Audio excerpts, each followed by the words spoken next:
मुंबईतील सर्वात श्रीमंत भागापैकी एक मलबार हिल या ठिकाणी आकाशाला गवसणी घालणारी इमारत ग्रँड पराडी टावर्स आजही आपल्या भयानक गोष्टीसाठी ओळखली जाते. या 25 मजली इमारतीत शेकडो कुटुंब राहतात, पण काही घरं अशी आहेत जी वर्षानुवर्ष रिकामीच पडलेली आहेत. अर्जुन आणि श्रद्धा नवविवाहित जोडपं मुंबईत नवीन फ्लॅट शोधत होते. स्वस्तात मिळणाऱ्या फ्लॅटच्या शोधात त्यांना ग्रँड पराडी टॉवर्समध्ये एका 8व्या मजल्यावरील अपार्टमेंटची ऑफर मिळाली. तिथले भाडे अगदी स्वस्त होते. मालकाने घर दाखवत असताना एकच अट ठेवली, काहीही विचित्र वाटलं तरी लक्ष द्यायचं नाही. शेवटी अर्जुन आणि श्रद्धा तिथे राहायला आले. पहिल्या काही दिवसात सगळं सुरळीत होतं, पण लवकरच विचित्र गोष्टी घडायला लागल्या. एका रात्री अर्जुन उशिरापर्यंत ऑफिसमध्ये अडकला होता. श्रद्धा एकटीच घरात होती. रात्री साधारण 1 वाजता बाथरूममधून कोणीतरी बोलल्याचा भास तिला झाला. श्रद्धा ती गोंधळली. आवाज पाण्याच्या टिपक्यासारखा मंद होता, पण स्पष्ट ऐकू येत होता. तिने टॉर्च घेऊन बाथरूममध्ये पाहिलं, पण तिथे कोणीच नव्हतं. त्या रात्री ती कसाबसा झोपली. सकाळी अर्जुनला सांगितल्यावर तो हसला. कदाचित तुझा गैरसमज झाला असेल. पण गोष्टी एवढ्यावर थांबल्या नाहीत.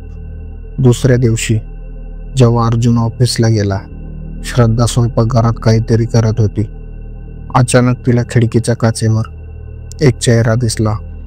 रक्ताळलेले डोळे, भयावह हसू आणि विरलेली मान.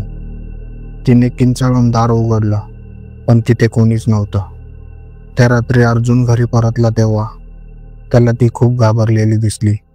श्रद्धाने त्याला सगळी घटना सांगितली, पण त्याने पुन्हा तिला समजावलं, तू थकल्यासारखी दिसते, पुरेशी झोप घे. त्याच रात्री अर्जुन आणि श्रद्धा झोपेत असताना अचानक दरवाजा जोरात आपटल्याचा आवाज आला.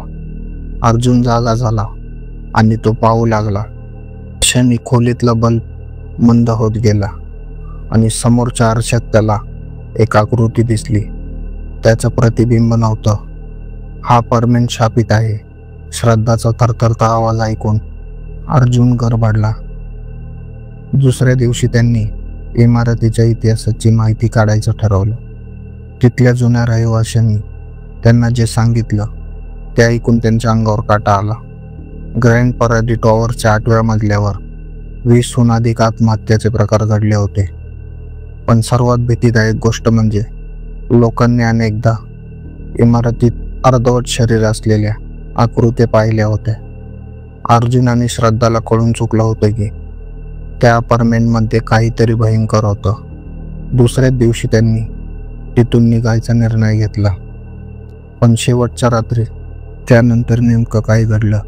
काही लोक म्हणतात त्यांनी त्या रात्री काहीतरी असामान्य अनुभवलं. काही म्हणतात श्रद्धाच्या चेहऱ्यावर कायमचं भय बसलं होतं.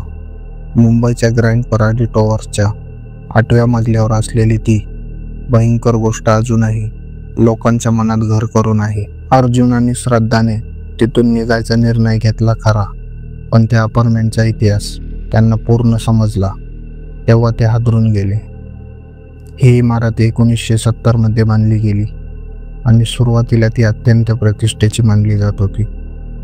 मात्र काही वर्षातच लोकांनी लक्षात घेतले की या 8व्या मजल्यावर आत्महत्येचे प्रमाण अकालनीय पद्धतीने वाढत होते. पहिली घटना 1979 मध्ये एका गरोदर स्त्रीने तिच्या पतीसह उडी घेतली. दुसरी घटना 1989 मध्ये 2 भावंडांनी तिथून उडी मारून आत्महत्या केली. पण ह्या घटना इथं थांबल्या नाही. तिसरी भयंकर घटना 2004 मध्ये एका वृद्ध जोडप्याने घरगुती वादानंतर एकमेकाच्या हातात हात घालून जीवन संपवलं. चौथी घटना 2010 मध्ये घडली. एका 25 वर्षीय तरुणाने अचानक जीव दिला. कोणतंही कारण स्पष्ट नव्हते. 5वी घटना 2020 मध्ये एका मुलीने कुणालाही न सांगता तिथून उडी मारली. ही आकडेवारी पाहता लोकांनी या मजल्याला मृत्यूचा दरवाजा म्हणायला सुरुवात केली. स्थानिक रहिवाशांच्या मते या मजल्यावर एक अनामिक शक्ती आहे जी लोकांच्या मनात नकारात्मक विचार भरते आणि त्यांना मृत्यूच्या दारापर्यंत नेत असते. लोकांचं म्हणणं आहे की या 8व्या मजल्यावर एका लहान मुलाचा मृत्यू झाला होता. त्याचे पालक त्याच्यावर खूप रागावत असत आणि एका रात्री त्याने स्वतःलाच संपवलं. तेव्हापासून या मजल्यावर एक विचित्र सावली फिरताना दिसते. लोकांनी सांगितलं की त्यांनी अनेकदा रात्रीच्या वेळी या मजल्यावर कोणाच्या तरी पायाच्या आवाजाचे आणि कुजबुजण्याचे आवाज ऐकले आहेत, पण जेव्हा ते पाहायला जातात तेव्हा तिथे कोणीच नसतं. त्या रात्री निघायच्या आधी अर्जुन आणि श्रद्धाने शेवटचा वेळ त्यांचं सामान उचलायला अपार्टमेंटमध्ये प्रवेश केला. पण जसा त्यांनी दरवाजा उघडला तसे तिथल्या खिडकीच्या काचेत एक स्पष्ट अशी आकृती दिसली. रक्ताळलेले डोळे, चेहऱ्यावर एक विचित्र हसू आणि त्याच्या कपाळावरून वाहणारा रक्तासारखा लालसर द्रव्य. श्रद्धा, इथून लगेच निघूया, अर्जुन घाबरून म्हणाला.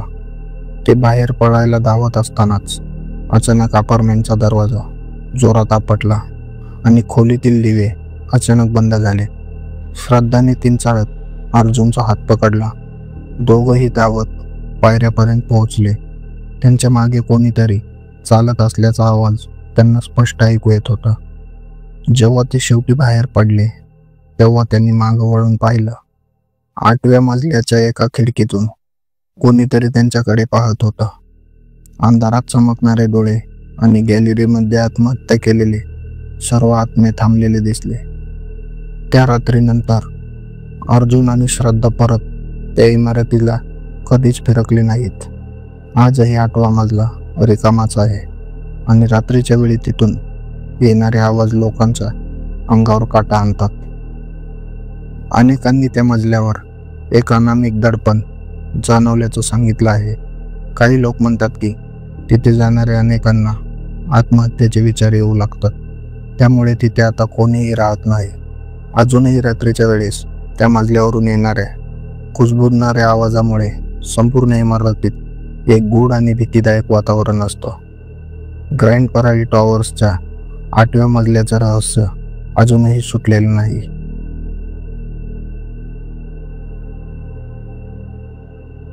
तर ही होती आजची भयकथा. आवडली असेल तर व्हिडिओला लाईक आणि शेअर करा आणि अशाच नवनवीन भयकथा ऐकण्यासाठी चॅनलला सबस्क्राईब करायला विसरू नका, कारण खरी भीती अजून बाकी आहे.